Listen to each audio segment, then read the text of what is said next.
Hey everyone, and welcome to the studio. So today I'm making a few barn prints, and the first thing to do is get the paper and cut the paper to size. And what I use for paper is 300-pound hot pressed cotton rag paper. This is made, I think you pronounce it Archies, it's a French name. Anyway, so 300 pound, it's hot pressed. Hot pressed means it has a smooth surface.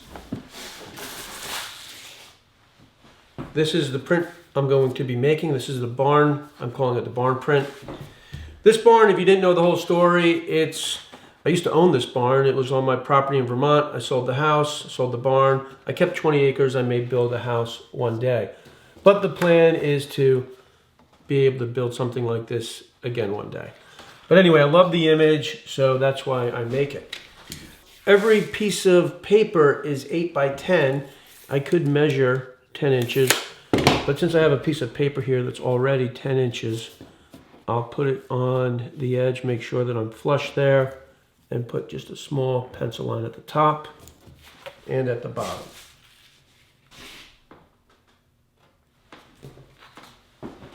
I'm using a piece of 1/8 inch plywood for my straight edge. And I'll clamp it down on one side. That just makes sure that I don't move the straight edge while I'm making the cut. I'm using a razor blade, and I've put a little tape on this side of the blade so I don't accidentally cut my finger. So the first step is to make the cuts at 10 inches.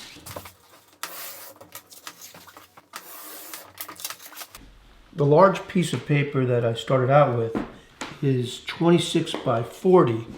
So I'll be able to get 12 pieces for the prints that I'm making from the one large sheet.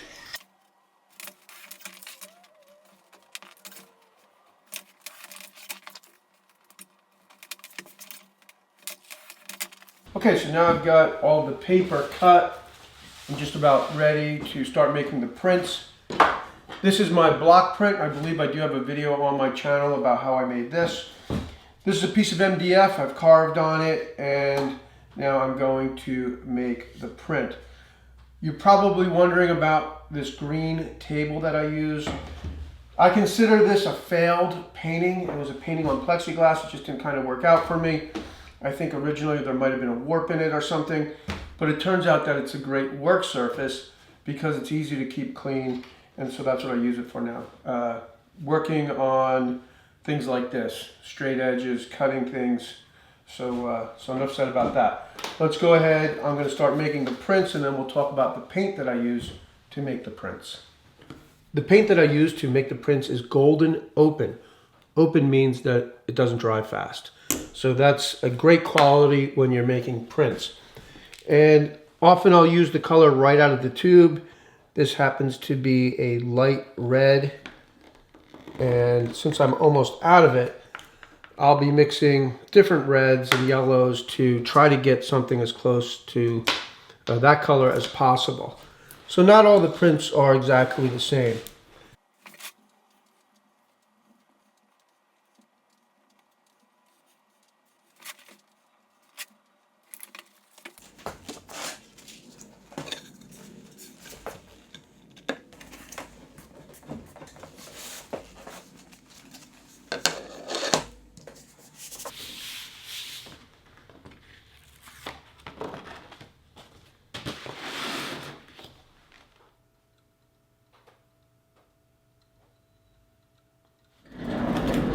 Okay, so that is how I make these barn prints.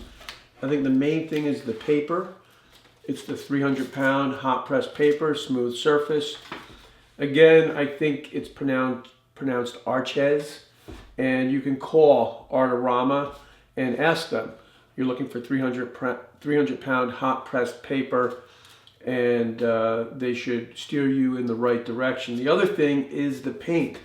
The fact that it's open, doesn't dry quickly, will let you make these prints, and you don't have to worry about cleaning the block off right away. The block, like I said, it's made of MDF. You have to seal it with lacquer or shellac or even polyurethane. And when you finish using it, be sure to clean it up, and you should be able to use this for years and years and years. Any of you out there with CNC machines, this could be a really fun project because you can just type anything into the computer and come up with an image and make a very cool block print. And it's like anything, and the sky's the limit. It's really up to your own creativity. So that's it. I just wanted to post this because a lot of people have asked me about the process here, even though I've posted about it before. Another thing to note is you can go over the paper. You could go over the paper with something called matte medium, but you could also go over it with a water-based polyurethane. I've done that before, and it's great. So if you wanted to have work on paper that you didn't want to put behind glass, you could glue this to a piece of furniture-grade plywood and then seal it with water-based polyurethane, and I think that would look great. You could use a gloss or you could use a matte. Really, it's really up to what you like. And the nice thing about that is if you have the image and it's sealed, well, then it can go into, you can hang it in a kitchen or a bathroom. You don't have to worry about it getting stained by something out in the atmosphere, like whatever, grease in the kitchen or just moisture in the bathroom. If it's sealed, you'll be fine.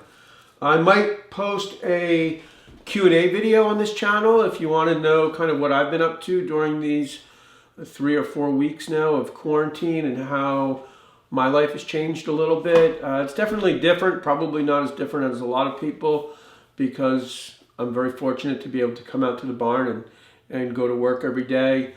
Business has changed a little bit, definitely not as easy to get sponsors.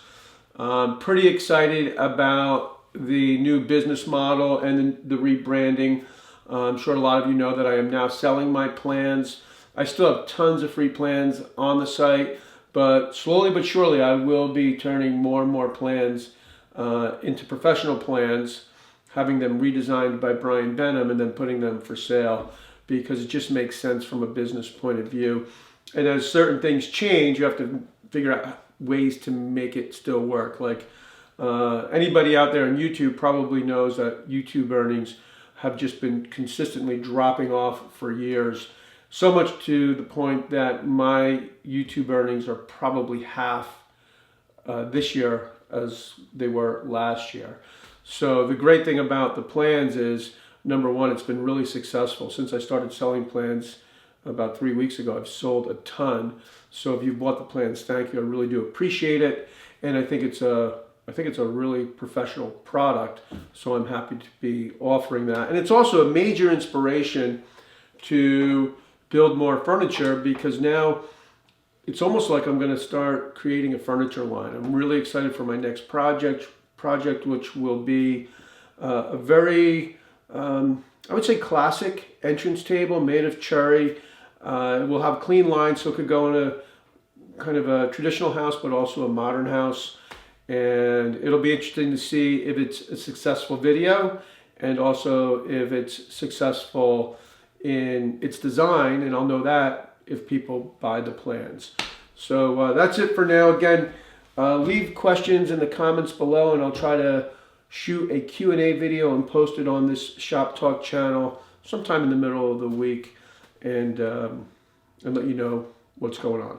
Okay, as always, thanks for tuning in, and I'll see you soon.